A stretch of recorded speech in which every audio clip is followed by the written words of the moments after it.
Have you ever wondered what my vinyl player setup is? Well, in this video, I will be showing you everything that I use to listen to vinyl records every single day coming up. What's going on, guys? My name is Ollie and welcome back to my YouTube channel. My goal is to share my passion of collecting vinyl records with a new generation of music lovers. So if that is something that resonates with you, do consider hitting the subscribe button down below. Yeah, bit of a self-indulgent one this, because, you know, you've asked for it. No, you have. I thought that it would be good to show you everything that I use to listen to my vinyl records, all the equipment that I use, because why not? So, of course, the first place we have to start is the turntable. The vinyl player. What do you call it? Because a lot of people have been slating me for this. It is, as you can see here, the Audio-Technica LP120. A absolute fantastic record player. I've been so happy with this. I bought this in 2018, so 3 years ago at the time of recording. I haven't thought about changing it once. At the time, I think I knew my budget was around that sort of £200 to £300 mark, and I was looking at what I could get for my money, and I came across this turntable which a lot of people had. I decided to go for this with the intention of keeping it for a while and maybe exchanging it in a couple of years for something better, but it just covers all of the bases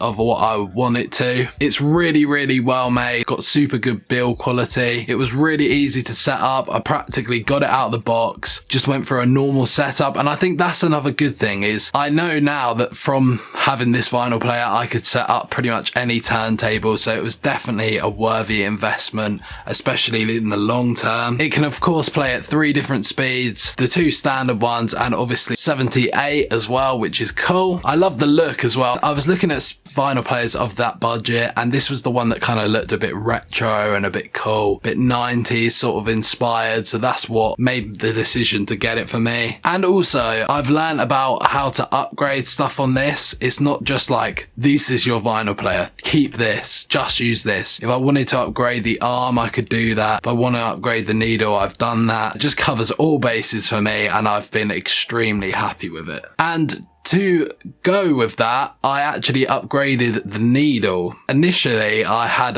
the standard Audio-Technica needle. I had that for 2 years, don't hate me. And then eventually I did change. I straight swapped to the same needle again just to see what the difference would be. And guys, I'm telling you, if you've never changed your needle before and you've had your player a while, do it. It makes such a difference. Even if you just change it for a cheap needle, obviously a good one, but a cheap one, you will notice the difference in quality. It's like the music before you change it is just a bit dull. It's almost like you're listening to a filter. You change it and it's like, so that's what it should sound like. And so yeah, so I straight swapped it to an Audio-Technica needle. And then more recently, I decided to treat myself, as it was my birthday last month, to the Gold Ring E3. And I've been so happy with this needle. It took a little while to change over because I've never actually took the full head shell off of my Audio-Technica one, so it took ages to get the little pins out and everything. But other than that, it was so easy to get out. The alignment process took a little while, but it always does. In fact, I actually made a short about this, which you can check out. I will leave the link to in the description down below. I love this needle. I can't get into the technical things of it too much because I'm not gonna lie, through my speakers I can't really hear that incredible consistent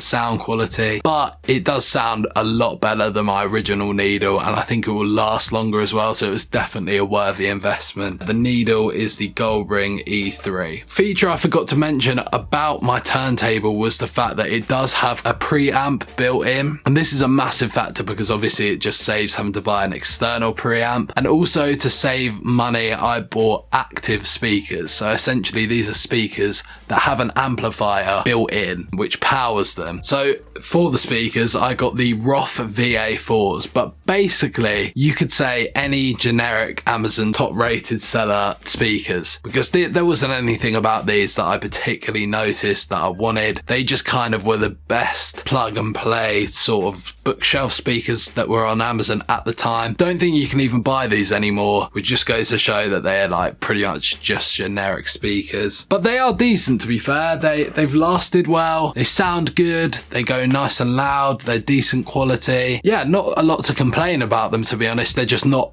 anything outstanding. They've got Bluetooth connectivity as well, which is cool, and the way that I have them set up on my desk, I've got them connected to my computer in case I need to play any audio from that, which is a cool feature. The foam pads underneath that you'll see on the overlays, they were a really sound investment, because if you think about on a desk, they're just flat and level. They would probably be hitting my shoulders or my chest, whereas you want them sort of heading towards your ears, so having them leveled up a bit was a really smart idea. But overall, for the price, I can't complain about these at all. They've been fantastic. So yeah, let's move on to some future upgrades I would be looking to make. So for a while, I've thought about what are my next few upgrades, and I definitely think I need to add an amplifier and passive speakers to my setup. So the shelf you can see in the clips, I actually have made so that there was a section above where the vinyls sat where an amplifier could go. It was always my intention to have an amplifier in that section. I've just never got round to purchasing one. The few that I've seen that I like that sort of fit my budget are the NAD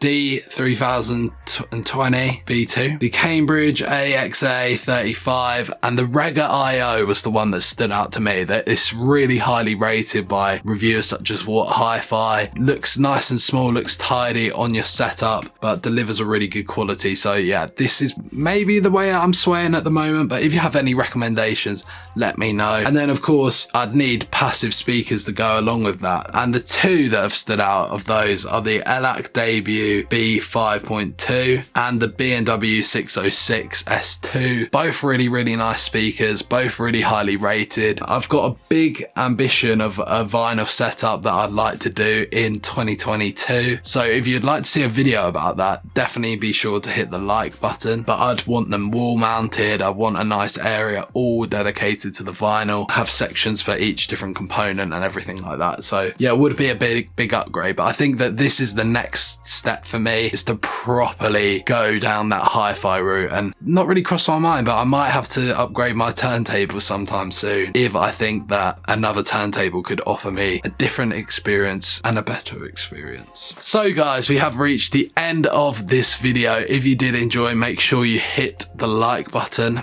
If anyone was still deciding what vinyl player they want, I hope this maybe gave you some ideas, but if not, there's a video up here which will help you determine what factors you need to look for in a vinyl player purchase, and the link to subscribe is also down there, so make sure you do that. Guys, I will see you in the next video. Kapow.